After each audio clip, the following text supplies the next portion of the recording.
साथियों, आप सभी का रमेश रुएल यूट्यूब चैनल पर बहुत हार्दिक स्वागत है। रिट 2021 का परिणाम जारी कर दिया गया है। लेकिन इस वीडियो के माध्यम से मैं कई महत्वपूर्ण बिंदुओं पर चर्चा करूंगा कि कितने प्रश्नों पर बोनस मिला है और इतनी आपत्तियां लगने के बाद इतने जल्द शॉर्ट टाइम में कैसे आपत्तियों का निस्तारण किया कमेटी ने, कौन से प्रश्न पर दिया, कौन से पर नहीं दिया और इतना जल्दी परिणाम क्यों जारी किया गया। लेवल 1 में ओनली बीएसटीसी का परिणाम जारी किया गया, बीएड का परिणाम जारी नहीं किया गया, क्यों नहीं किया गया और तमाम कई तरह की चीज़ें हैं जिनको अपने इतने ऑथेंटिक प्रमाण होने के बाद भी उनको बोनस नहीं मिला, उनका क्या होगा, वो अब क्या कर सकते हैं। इसी के साथ में जो बीएसटीसी बीएड विवाद की हाई कोर्ट में जो सुनवाई कब होगी, कौन-सी बेंच में होगी, डेट मिल चुकी है तो कितनी तारीख मिली है, कौन जज सुनेगा, कितनी तारीख को, वो तमाम चीज़ें लेकर के मैं आऊँगा। एक एक्सपर्ट कमेटी जो बोर्ड ने इस आपत्तियों का निस्तारण करने के लिए जो गठित की थी, वो किस तरीके से उसने निस्तारण किया है। मैंने भी मेरे पहले चैनल पर बताया था कि कुछ सब्जेक्ट के कुछ के बाकी रह गए थे कि किन पर बोनस मिल सकता है। वो आप मेरे चैनल पर देख सकते हैं, लेकिन इतनी आपत्तियां प्रमाण के बाद बोर्ड ने क्या किया, इतना जल्दी रिजल्ट क्यों जारी किया। उन तमाम बिंदुओं पर मैं बिंदुवार पर चर्चा करूंगा और आप धैर्य रखें, पूरा वीडियो सुने, आपको हर चीज़ की सूचना मिलेगी। जो साथी मेरे इस चैनल पर पहली बार आए, चैनल को सब्सक्राइब करें। साथियों, पहले रिजल्ट से बात करते हुए सभी बिंदुओं पर मैं चलूँगा। रिजल्ट जारी किया है जिसमें बोनस की बात की जाए तो मात्र 1% पर बोनस दिया गया है। कोई छात्र बोल रहा है कि 2% पर मुझे 2 मार्क्स भी बढ़े हैं, लेकिन 2 से ज़्यादा किसी के मार्क्स नहीं बढ़े हैं, तो ये आता है कि या तो किसी एक क्वेश्चन का ऑप्शन चेंज किया है जिससे उसके 2 मार्क्स बढ़ गए हैं और बोनस एक मिला है। जहाँ तक न्यूज़ मोस्ट ऑफ कैंडिडेट से आ रही है कि एक मार्क्स हैं वो सभी के बढ़े हैं। लेकिन इतने प्रश्नों पर आपत्तियां लगने के बाद इतना जल्दी रिजल्ट जारी किया, क्या बोर्ड ने कमेटी गठित की या नहीं की, क्या फॉर्मेलिटी के तौर पर छात्रों से पैसा लिया और मात्र इतनी बड़ी हुज अमाउंट में पैसा लेकर के उसका कोई भी समाधान नहीं किया, क्या क्यों जल्दी थी इतने रिजल्ट की। दोस्तों, जो इस रिजल्ट की बात की जाए, कोई दिवाली का तोहफा नहीं है। सरकार रिजल्ट की जल्दी थी, जिसका कारण है दोस्तों जो लेवल 2 का पेपर जो आउट हुआ, जिसको लेकर के हाई कोर्ट में केस पेंडिंग है, सीबीआई जांच को लेकर के अलग-अलग मांग उठ रही है और एसओजी भी जांच चल रही है, जिसमें कहीं न कहीं अंदर से न्यूज़ है कि पेपर बहुत बड़े स्तर पर आउट हुआ है और कोर्ट कुछ कर सकता है। इसीलिए इसी बात को जल्दी करने के लिए, छात्रों को 2 ग्रुप में बाँटने के लिए, वो तमाम चीज़ों को लेकर के ये सरकार जल्दी कर रही है। लेकिन किसी के साथ अन्याय नहीं होना चाहिए। वो एक अलग मुद्दा है, उस पर मैं नहीं करना चाहूँगा। लेवल 1 में जिसका कोई विवाद नहीं है, ना पेपर आउट हुआ, वो लेवल 2 का मुद्दा है। लेकिन जो इतने प्रश्नों पर आपत्तियाँ ली गई और इतने प्रमाण थे, उसके बाद क्या कमेटी ने निर्णय लिया, ये सबसे बड़ा है, महत्वपूर्ण बिंदु है। दोस्तों, 2018 की कमेटी के गठित करने का प्रोसेस और पूरे रिट की जो भी प्रश्नों पर आपत्ति लगती है, उसकी कमेटी गठित करने का जो प्रोसेस है, मैंने जो बोर्ड से जो मुझे जानकारी है, जो वहाँ से जो डॉक्यूमेंट उनके कहते हैं, वो ये कहते हैं कि हम 2 बार कमेटी गठित करते हैं। एक जो पहली आंसर की जारी करते हैं, उससे पहले एक कमेटी गठित करते हैं जिसमें 3 सदस्य होते हैं। एक सदस्य जो प्रश्न पत्र निर्माता होता है, 2 सदस्य और होते हैं, वो विषय विशेषज्ञ बताते हैं, उनके साथ में। उसके बाद फर्स्ट आंसर की आपकी जारी की जाती है, उसके बाद ऑब्जेक्शन लिए जाते हैं। उसके बाद आपसे ऑब्जेक्शन लेने के बाद वो बोलते हैं कि वापस हम 3 सदस्यों की कमेटी गठित करते हैं। उन 3 सदस्यों की कमेटी में एक सदस्य वही रहता है जो पहले वाली कमेटी में होता है और वो सदस्य वही होता है जो प्रश्न पत्र निर्माता होता है। वो लास्ट तक अपनी बात रखने के लिए, अपने प्रश्न को सही मनवाने के लिए लास्ट तक वो कमेटी में रहता है। 2 सदस्य और हम चुनते हैं। उसके बाद वो कमेटी डिसाइड करती है। लेकिन दोस्तों, रीट के कुछ ऐसे पर्सन हैं जिन पर सिंगल पर्सन पर 5-5 हज़ार आपत्तियाँ आई हैं। किसी पर 2,000 हैं, किसी पर 3,000 हैं, किसी पर 1,000 हैं, 500 हैं। क्या एक 3 सदस्य की कमेटी, जिस पर्सन पर 3,000 से ज़्यादा आपत्तियाँ आई हैं, वो मात्र 4 दिन के अंदर गैप जाँच कर लेती है? 4 दिन इसलिए बोला कि 26 तारीख तक आपत्ति माँगी गई, 27 तारीख को पूरी रिपोर्ट का, आपत्तियों का प्रिंट आउट निकाल कर के कमेटी को सौंपा गया।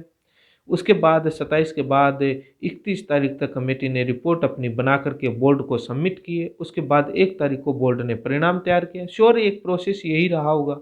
2 तारीख को सुबह परिणाम जारी किया गया।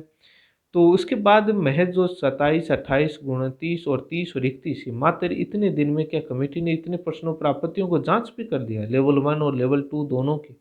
बड़ा गंभीर विषय है। इतनी जब जिस प्रश्न पर 3000 आपत्तियां आती हैं और उस प्रश्न की जब जांच की जाती है तो उन 3000 आपत्तियों को पढ़ने में 4 दिन लग जाते हैं। किसी एक प्रश्न की तो बात नहीं है, साइकोलॉजी सब्जेक्ट की बात करें तो 3-4 प्रश्नों पर जो भी 4-5 प्रश्नों पर जो आपत्तियाँ लगी थी, उन्हीं प्रश्नों पर यदि 1 पर 1000 आई हैं, 2000 आई हैं, उन 5 से 10,000 15,000 आपत्तियाँ उन साइकोलॉजी के प्रश्न पर हो गई हैं यदि उन सभी प्रश्नों को पढ़े, क्योंकि हर छात्र ने जो रिमार्क्स में जो पॉइंट लिखा वो अपने-अपने तरीके से लिखा। सभी का हो सकता है कि प्रमाण सभी के सेम होंगे। जो 4-5 बुकें चल रही थी वो कॉमन होंगी, लेकिन किसी ने अलग भी लगाई है, अलग भी बुक का प्रमाण दिया है। रिमार्क्स तो सभी ने किसी ने अलग लिखे, तो सभी को जाँचना बड़ा एक संदेह के घेरे में बोर्ड की कमेटी है। दोस्तों, जब जल्दबाज़ी होती है तो यही काम किया जाता है और जल्दबाज़ी का आपको कारण मालूम है। लेकिन दोस्तों, आप फ़िक्र रहें, मैं कल ही एक आरटीआई बोर्ड में दाखिल करूँगा जिसमें जितने प्रश्नों पर आपत्तियाँ लगी हैं, उन्हीं सभी प्रश्नों पर आपत्तियों को निस्तारण के लिए जो कमेटी गठित की गई, उस कमेटी की जो रिपोर्ट है वो मैं माँगूँगा। 2018 में भी मैंने ली थी जिसमें 580 पृष्ठ की रिपोर्ट थी, मैंने मँगाई थी ₹1160 पे करके। और ये मैं अभी भी मँगाऊँगा और बाकी जो प्रश्न हैं, जो आपके सभी जो 150 प्रश्न, उन सभी प्रश्नों पर भी मैं माँगूँगा कि कौन-सी बुक से कौन-सा प्रश्न आपने उठाया, कौन-सी बुक को मान कर के आपने उत्तर दिया, ये भी मुझे मैं माँगूँगा और मेरी ली हुई है, मुझे इसके बारे में नॉलेज भी है कैसे देते हैं। इतनी आसानी से नहीं देते हैं और बहुत मुश्किल से पहले दी थी, जहाँ राज्य सूचना आयोग में मैटर जाने के बाद बोर्ड ने वो एक्सपर्ट कमेटी रिपोर्ट दी थी, पहले नहीं दी थी। फर्स्ट अपील तक नहीं दी थी। वहाँ पर मैटर गया, वहाँ सुनवाई के बाद बोर्ड को देना पड़ा। जो तमाम चीज़ें मेरे चैनल पर बताई हुई हैं 2018 का, आप देख सकते हैं। तो अभी बहुत आसान है, अभी तो कोई ज़्यादा इतना डिफ़िकल्ट नहीं है, वो एक सिमिलर मैटर है मेरा, वो मैटर जीता हुआ, बोर्ड को देना भी पड़ा था। लेकिन जो भी साथी जिनका प्रश्न जायज़ था, सही था और आपत्ति को कंसिडर नहीं किया, बिल्कुल भी घबराने की ज़रूरत नहीं है, धैर्य रखें, उसका भी समाधान करेंगे, जल्द समाधान करवाएँगे। और बीएसटीसी बीएड विवाद की सुनवाई की बात करें तो अ, जोधपुर हाईकोर्ट डबल बेंच के अंदर विजय बिश्नोई और अनूप कुमार दंड दोनों जजों के पास सुनवाई होगी। 9 नवंबर को सुनवाई होगी, कोर्ट नंबर 4 में होगी। दिल्ली केस लिस्ट में 2 नंबर से अपना केस लगा हुआ है, जो भी जितने सिमिलर मैटर हैं 15-20 जो साथ में कनेक्टेड हैं। सुबह सुनवाई ज्यों ही शुरू होगी 10:30 बजे, दूसरे नंबर पर ही केस अपना है बीएसटीसी बीएड विवाद का, जिसकी सुनवाई होगी। जो भी बीएसटीसी छात्र हैं वो बीएसटीसी संघर्ष समिति की सहायता करें ताकि केस जीत सके। आपने आंकड़ा भी देख लिया होगा, मार्क्स भी देख लिए होंगे। बीएड का परिणाम जारी नहीं है क्योंकि कोर्ट की रोक थी। तो अब आपको केस जीतना है और आपको ये जंग जीतनी है, तो समिति की सहयोग करें ताकि टॉप से टॉप वकील, पूरी वकील की टीम उतार सकें, अपना आपकी हक की बात रख सकें। और आंदोलन में भी खर्चा हो रहा है, आप लोगों को मालूम है। उनकी सभी साथी अपनी ये ड्यूटी निभाते हुए बीएसटीसी वाले एक-एक साथी को कॉल करके, मैसेज करके जोड़ें और उस समिति की सहायता करें। टेलीग्राम चैनल का जो ग्रुप है उसमें जोड़ें, जो इस वीडियो के जो आपके जो कमेंट बॉक्स में पिन किया हुआ वो लिंक है, उस पर क्लिक करके आप जोड़ें। बाकी आपको तमाम चीज़ें आपको मालूम है कि जयपुर में आंदोलन चल रहा है, आंदोलन में जाकर के उस आंदोलन को और मजबूत बनाएँ ताकि सरकार मजबूती से उस कोर्ट के अंदर पैरवी करे, ताकि आपका दबाव बनेगा, काफ़ी अच्छी आपकी स्ट्रेंथ होगी तो सरकार भी सक्रिय रहेगी। साथियों, ये 2 चीज़ें मैंने बोनस के ऊपर, अभी तक बोर्ड ने कोई भी आंसर की, फाइनल आंसर की है बोर्ड ने जारी नहीं की है, जिसकी वजह से पता नहीं चल पा रहा है कि कौन से पर्सन पर बोनस दिया है। लेकिन दिया इतना है कि 1 पर्सन पर बोनस दिया है और शायद कुछ पर्सन के ऑप्शन चेंज किए हैं जिससे किसी के 2 मार्क्स बढ़े हैं। लेकिन इससे ज़्यादा कुछ नहीं दिया है दोस्तों। ये बड़ा एक गंभीर का विषय है। बोर्ड को जल्दबाज़ी में इतना गलत निर्णय नहीं लेना चाहिए, ताकि क्योंकि बोर्ड को एक तानाशाही है कि 2018 के अंदर उन्होंने तानाशाही अपनाई थी, उस वजह से उनको खुद को इस बात की तानाशाही है जिसमें कोई संदेह नहीं है। लेकिन कुछ प्रश्नों के ऑप्शन चेंज होने थे और बड़ी संदेह के विषय की बात है, फाइनल आंसर की आएगी तब पता चलेगा।